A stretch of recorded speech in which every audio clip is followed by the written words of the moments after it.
Des jumeaux. Oui, David est bientôt papa. Alors bon, c'est peut-être le bon moment pour trouver le bon emploi près de chez lui, qui lui laisse assez de bon temps. Non parce que bon, des jumeaux quoi. Mais ça va aller. Avec le bon emploi à la bonne distance de la maison, tout va bien se passer, David. Le bon coin, le bon pour tous. Téléchargez l'appli.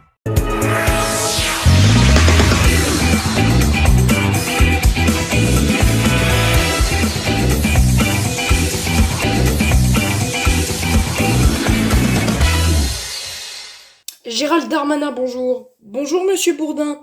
Alors Gérald Darmanin, on va parler de la vaccination contre le Covid-19, mais pourquoi le tour des 55 ans, il vient déjà? C'est parce qu'en fait la défiance face au vaccin AstraZeneca modifie la stratégie vaccinale, et donc les critères d'âge sont baissés plutôt que prévu, et le délai entre les deux injections des autres vaccins est rallongé. Et dans un entretien au journal du dimanche, le ministre de la Santé, Olivier Véran, a annoncé la vaccination immédiate des plus de 65 ans, ainsi que le décalage entre l'injection de 2 doses de vaccin à la RNM. Donc c'est le décryptage de ces annonces. Et donc les plus de 55 ans sont vaccinables dès aujourd'hui, et toutes les personnes âgées d'au moins 55 ans et jusqu'ici non éligibles à la vaccination pourront se faire piquer dès lundi, mais uniquement avec du vaccin AstraZeneca ou Janssen. Parallèlement, le délai entre les deux injections par les sérums à ARN, Pfizer, BioNTech et Moderna passera de 4 à 6 semaines à compter du 14 avril. Ce sont les deux mesures annoncées par le ministre de la Santé dans le journal du dimanche. Alors maintenant, ce que je pense face à la défiance vis-à-vis d'AstraZeneca, c'est que la défiance d'une partie croissante de la population vis-à-vis du vaccin d'AstraZeneca est évidemment à l'origine de cette modification précoce des critères d'âge. Alors, dans le dernier calendrier vaccinal précisé par Emmanuel Macron, lors de son allocution du 31 mars, le tour des sexagénaires devait venir le 16 avril avec un accès à tous les vaccins, mais celui des quinquagénaires seulement le 15 mai.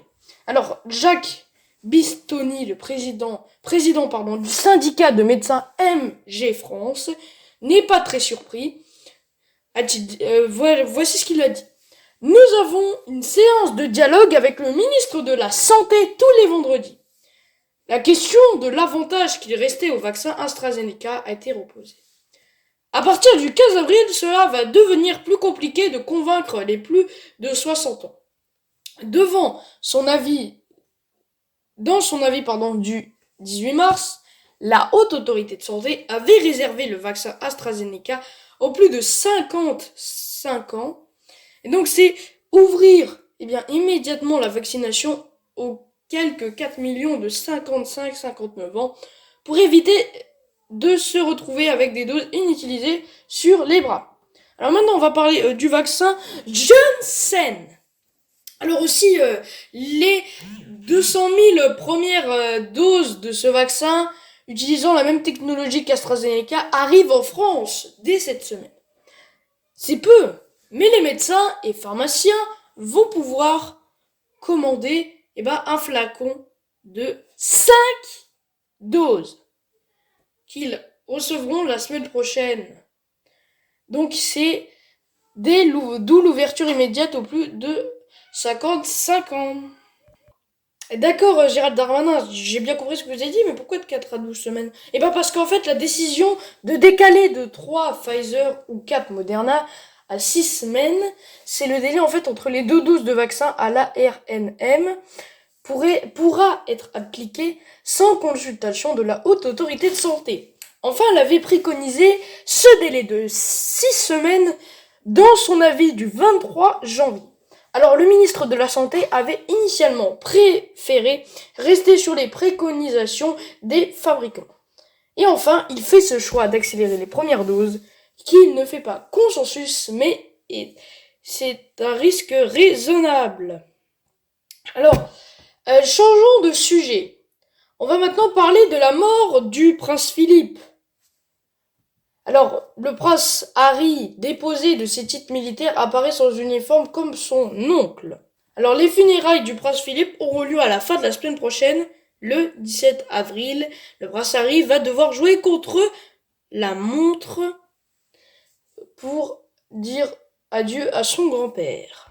Attendez, c'est très mal qui dit les définitions, je comprends Gérald Darmanin. Harry va devoir jouer contre la montre, et donc pour dire adieu à son grand-père et accepter aussi d'apparaître en costume. D'accord, donc il est dépossédé, le prince aujourd'hui plus de titres militaires. Alors Harry n'avait sans doute pas imaginé revenir de sitôt dans le royaume qu'il a vu grandir, mais le voilà obligé de s'arracher au confort de sa nouvelle vie américaine pour dire un dernier adieu à son grand-père, le prince Philippe, qui s'est éteint ce vendredi 9 avril à l'âge de 99 ans. Alors pour pas revenir à ses fins, ce que je pense sur ça, c'est que le papa d'Archie doit quitter les États-Unis ce 11 avril avant de subir un mini-confinement de 5 jours. Alors au terme de ce délai, le futur papa devra subir un test PCR s'il se révèle négatif, il pourra alors rejoindre sa famille en deuil. Alors, ce que je pense sur les symboles qui dit les descensions, alors ce que je pense sur ça, c'est que le moment sera sans doute propice au recueillement et à l'union des siens, mais au moment de revêtir son habit pour le dernier adieu, Harry devrait avoir une nouvelle pensée pour les descensions qui déchirent sa royale famille, car c'est simple. Car c'est dans un simple costume et non en uniforme. Et donc que le frère cadet de William devra se présenter s'il avait en effet pris la place du prince Philippe dans l'organisme royal pour ce qui concernait les activités militaires. Enfin, depuis la retraite de ce dernier en 2017, son exil l'a obligé à en démissionner et l'a en foulée été dépossédé de son rôle de capitaine général des Royal Marines lorsqu'il a décidé qu'il ne reprenait pas ses fonctions royales. Merci beaucoup Gérald Darmanin, 16h04, RMC et BFM TV.